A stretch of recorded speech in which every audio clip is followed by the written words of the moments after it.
Hello, আসসালামু আলাইকুম everyone. সবাই কেমন আছেন? আশা করি ভালো আছেন। কফি ল্যামে যায়নি, কেউ তবে জুস খায়, এরকম ব্যক্তি খুব কমই আছে। কেননা যারা জুস খায় তারা অবশ্যই একদিন না একদিন কফি ল্যামে গিয়েছে। কেননা কফি ল্যামের ব্রাঞ্চ ঢাকা শহরে অনেক রয়েছে। আর হ্যাঁ, এখানে বানানো হচ্ছে ক্রাঞ্চি ক্রিমি। এটাতে লটস অফ ফ্রুটস এবং আইসক্রিম, কর্নফ্লেক্স এগুলো দেওয়া হয়েছে।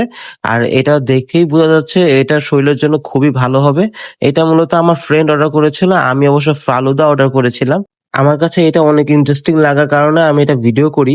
মূলত ওনারা জুসের জন্যই বেশি ফেমাস।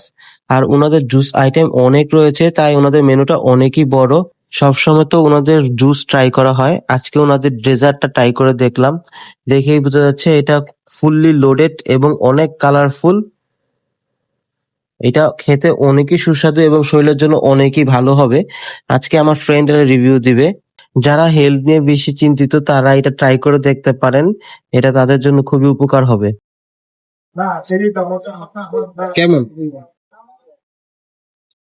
যদি খেয়ে দেখি তো কেমন লাগে সো ইয়ামি ইয়ামি এটা কিন্তু যাইবো কেন এটা না ভালো খাইছিলি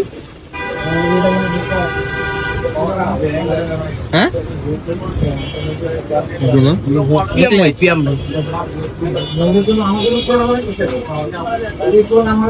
একবার হাত লো না মূলত আমি আমার ফ্রেন্ডের সাথে অনেক দুষ্টামি ফাইজলামি করে থাকি। এগুলো মাইন্ড করার কোনো কিছুই না। আর আমি আজকে ফালুদাটা অর্ডার করেছিলাম। এই ফালুদাটা খুবই লোডেড ছিল এবং এটাতে প্রচুর পরিমাণে ফ্রুটস ইউজ করা হয়েছে এবং এটাও শরীরের জন্য খুবই উপকারী। আপনারা দেখতে পাচ্ছেন স্ক্রিনে। এটা আমি খুব মজা করে খেয়েছিলাম। আর ফালুদাটা একটা খেলেই মনে হবে আপনাদের পেট ভরে যাবে, আপনাদের আর ডিনারের প্রয়োজন পড়বে না। তো বন্ধুরা, কফি লাইম 100% রিকমেন্ডেড। আপনারা চাইলে ট্রাই করে আসতে পারেন। আজ তাহলে এই পর্যন্তই। আল্লাহ হাফেজ, আসসালামু আলাইকুম, আবার দেখা হবে।